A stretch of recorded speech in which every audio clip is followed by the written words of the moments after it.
और हिमाचल की खबरों का रुख करेंगे। इस वक्त की बड़ी खबर, बड़ी जानकारी। मुख्यमंत्री सुखविंदर सिंह सुक्खू कर रहे दुग्ध उत्पादकों से संवाद। ये बड़ी खबर, बड़ी जानकारी आपको बता रही, जहां मुख्यमंत्री सुखविंदर सिंह सुक्खू संवाद कर रहे हैं। आपको बता दें कि पीटर हाफ शिमला में कार्यक्रम का आयोजन किया गया है। दुग्ध उत्पादन को बढ़ावा देने पर यह चर्चा की जा रही है और सरकार ने दुग्ध खरीद पर गारंटी दी है। आर्थिकी को सुदृढ़ करने का प्रयास सरकार की ओर से किया जा रहा है। ये बड़ी खबर, बड़ी जानकारी और ये तस्वीरें भी आपको दिखा रही, जहां मुख्यमंत्री सुखविंदर सिंह सुक्खू दुग्ध उत्पादकों से संवाद कर रहे हैं। आपको बता दें कि सरकार ने दुग्ध खरीद पर गारंटी दी है और उत्पादकों की आर्थिकी को सुदृढ़ करने का प्रयास लगातार सरकार की ओर से किया जा रहा है। ये भी मुख्यमंत्री सुखविंदर सिंह सुक्खू ने कहा। आपको बता दें कि पीटर हाफ शिमला में ये आयोजन हो रहा है।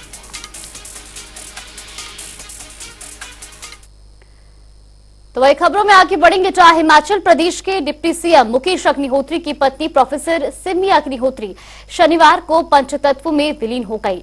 उन्हें बेटी आस्था ने मुखाग्नि दी। इससे पहले आस्था के साथ सीएम सुखविंदर सिंह सुक्खू ने भी अर्थी को कंधा दिया। सिमी अग्निहोत्री को अंतिम विदाई देने मंत्री समेत भाजपा के नेता भी पहुंचे। सिमी अग्निहोत्री के निधन पर बीजेपी के राष्ट्रीय अध्यक्ष जगत प्रकाश नड्डा, बीजेपी प्रदेश अध्यक्ष डॉक्टर राजीव बिंदल, नेता प्रतिपक्ष जयराम ठाकुर और केंद्रीय मंत्री अनुराग ठाकुर समेत कई नेताओं ने दुख जताया है। सीएम सुखविंदर सिंह सुक्खू ने अपना कार्यक्रम भी इस दौरान रद्द कर दिया। देखिए, सिमी जी को मैं तब से जानता था जब मैं विश्वविद्यालय में पढ़ता था। NSUI का प्रेसिडेंट हुआ करता था और सिमी जी NSUI की कार्यकर्ता थी। MPhil कर रहे थे पब्लिक एडमिनिस्ट्रेशन में, PhD की। बड़ी संघर्षशील और बड़ी साहसिक हमारी महिला थी।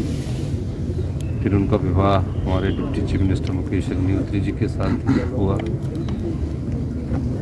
जब अचानक कोई व्यक्ति परिवार का छूट जाता है, हमको छोड़कर चला जाता है, तो दिल को बहुत अधिक आघात पहुंचता है, ठेस पहुंचती है। हम तो कल्पना भी नहीं कर सकते थे, क्योंकि वो माता चिंतपूर्णी के दरबार में जगराता की तैयारी कर रही थी। उनका अंतिम वीडियो आया जिसमें उन्होंने सबसे प्रार्थना की कि 12 तारीख को माँ चिंतपूर्णी के वहाँ जगराता है, और उससे 2 दिन पहले हम सबको छोड़कर चली गई। इस की क्षति पूर्ति करना हमारे लिए बड़ा असहनीय है। तो वही नेता प्रतिपक्ष जयराम ठाकुर मंडी दौरे पर पहुंचे। इस दौरान वो सुक्खू सरकार पर जमकर बरसे। उन्होंने कहा कि हिमाचल में कांग्रेस की सरकार बिना विकास के लक्ष्य के काम कर रही है। पिछले 14 महीनों में सुक्खू सरकार ने 14,000 करोड़ का कर्ज लिया है। उन्होंने आरोप लगाया कि हिमाचल सरकार की एक भी ऐसी उपलब्धि नहीं है जिसका उद्घाटन और शिलान्यास दोनों कांग्रेस ने किया हो। जहां आज आप देख रहे हैं कि 1 साल का 14 महीने का कार्यकाल पूरा, आज हुए 14 महीने पूरे, और 14 महीने के कार्यकाल में लोन तो 14,000 करोड़ हो गया, ले लिया। लेकिन वो लोन जा कहाँ रहा है? हम लोन लेते थे तो काम होता था, सड़कें बनती थी, पुल बनते थे, नौजवानों को नौकरियां दे रहे थे, हॉस्पिटल बना रहे थे। लेकिन यहाँ सड़क का काम बंद पड़ा है, बिजली का काम बंद पड़ा है, हॉस्पिटल का काम बंद पड़ा है, नौकरियों का काम बंद पड़ा है। लोन 14 महीने में 14,000 करोड़ 14 महीने में ले लिया। तो प्रश्न पैदा होता है कि आखिर जा कहाँ रहा है पैसा?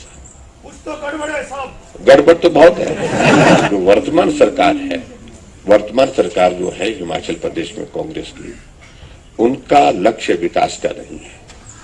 दर्जनों संस्थान आपके इस विधानसभा क्षेत्र में भी आप लोगों की मांग पर हमने खोले थे, वो बंद कर दिए। 1000 संस्थान हिमाचल प्रदेश में बंद कर दिए।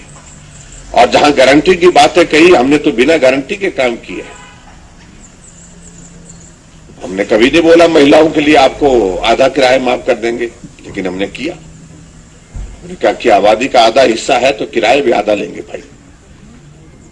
हमने कभी नहीं कहा था कि हम 125 यूनिट बिजली फ्री देंगे। और यहां मैं कह सकता हूं कि आजकल सर्दी के मौसम में हो सकता है बिल आया हो, क्योंकि सर्दी के मौसम में बिजली ज्यादा लगती है। तो एक साल यानी कि 14 महीने में एक चीज नहीं है, एक भी चीज नहीं है विकास के नाम पर जिसका शिलान्यास किया हो, उसका उद्घाटन हुआ हो, जिसकी शुरुआत की हो, वो आगे बढ़ी हो कोई चीज। तो वहीं प्रदेश में जेओए आईटी अभ्यर्थी लगातार तीसरे दिन भी क्रमिक हड़ताल पर हैं। प्रदेश सचिवालय के बाहर रात भर धरना देने के बाद उन्हें अब चौड़ा मैदान शिफ्ट किया गया है, जहां तकरीबन 7 अलग अलग पोस्ट कोड के अभ्यर्थी धरने पर बैठे हैं। शिक्षित बेरोजगार जेओए आईटी अभ्यर्थी अपने शिमला में खर्च चलाने के लिए अब लोगों से चंदा मांगकर सरकार के विरुद्ध मोर्चा खोलकर बैठे हैं। अभी तक मुख्यमंत्री से उनकी कोई बात नहीं हुई है, लिहाजा युवाओं में रोष है और ये तस्वीरें भी आपको दिखा रहे हैं शिमला की। राजनीतिक दल जब भी चुनाव में उतरते हैं तो एक वादा समान होता है जो सब में कॉमन होता है, और वो वादा होता है रोजगार का। लेकिन हिमाचल प्रदेश के अंदर शिक्षित बेरोजगारों की जो स्थिति है वो तो सुखद नजर नहीं आती।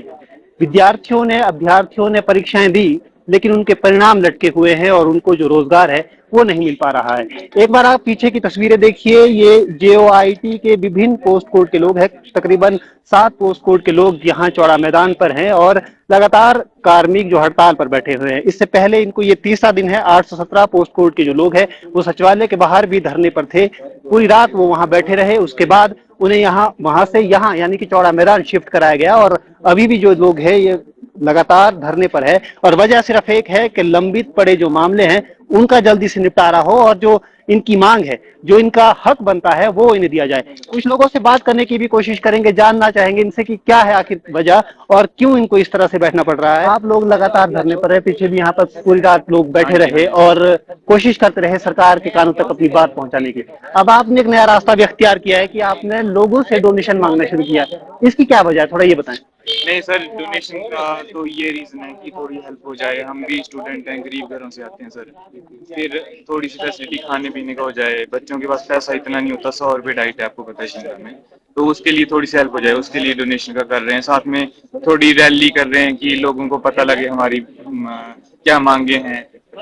मांगे तो क्या कहें, हक ही मांग रहे हैं। हम अपना रिजल्ट मांग रहे हैं जो इतने दिनों से पेंडिंग है। 4 साल हो गए हैं। मार्च 2021 में हमने पेपर दिया था, उसके बाद सितंबर 2021 में हमने टाइपिंग दी थी, उसके बाद अक्टूबर में हमारी डीबी हुई थी 2022 के अंदर।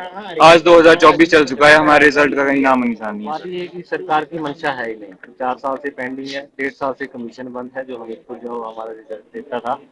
चलिए एक कमेटी बना दी इन्होंने कैबिनेट को, उसमें बोल रहे हैं कि ये कमेटी अब डिसाइड करेगी। सर 1.5 साल से कहाँ थे? 1.5 साल पहले नहीं ये कमेटी बना सकते थे। और चयन आयोग जो इन्होंने बंद कर दिया, तब तो इन्होंने कोई कैबिनेट नहीं करी, तब तो इंडिपेंडेंट डिसीजन ले लिया। अब हमें बोल रहे हैं कि आप मंत्रियों से जाके मिलिए, कैबिनेट में जाके फिर हम मुद्दा रखेंगे। जब ये कॉल इंडिपेंडेंट कॉल ले सकते हैं उसको बंद करने के लिए, तो क्यों नहीं ये? तब तो ये नायक मूवी के अनिल कपूर बन के एकदम से डिसीजन ले लिया, अपना फैसला कर दिया कि हाँ जी बंद कर दिया जाए। उसके बाद भी तो सर कुछ प्रोसेस है, कहाँ से रिक्रूटमेंट्स होंगी बताएं हमें। शिमला इतनी रिक्रूटमेंट करवा सकता है? तो इनको खुद सोचना चाहिए कि कहाँ से रिक्रूटमेंट। लॉ का ओपिनियन आया है, जब लॉ ने ओपिनियन दे दिया कि आप 5 सीटें रिजर्व रखिए, बाकियों पे आप रिजल्ट डिक्लेयर करिए हमारी, तो ये क्यों नहीं इस चीज पे रिजल्ट दे पा रहे हैं? मुझे क्यों कमेटी बनाने का मकसद ही क्या है इनका? कौन सी कमेटी का कब रिजल्ट आएगा हमें क्या पता। कौन सी एक कमेटी का बता दे, 1500 वाली का बता दे कहाँ इंप्लीमेंट हो गया, शानन कमेटी का बता दे। पुलिस का ये पेपर है OMR पे करवा रहे हैं, पहले उन्होंने बोला हम ऑनलाइन करवाएंगे, शानन कमेटी ने बोला ऑनलाइन करवाइए, क्यों नहीं ये ऑनलाइन करवा रहे हैं उसका पेपर? क्यों ये OMR पे आ गए? हिमाचल का युवा नहीं मानने वाला है। हम ये यहाँ से तभी उठेंगे जब ये नोटिफिकेशन निकालेंगे, इनका रिजल्ट इस तारीख को आएगा और वो 31 मार्च से पहले आना चाहिए। तब तक हम यहाँ से उठने वाले नहीं है सर। देखिए अभी विधानसभा का सत्र भी आने वाला है, अगर उससे पहले आपकी मांग मानी जाती है या तब तक आपको किसी तरह का जो पॉजिटिव रिस्पॉन्स है वो सरकार की ओर से नहीं आता, तो क्या उस दौरान भी आप यही बैठे रहेंगे? किस तरह का रवैया रहेगा आपका?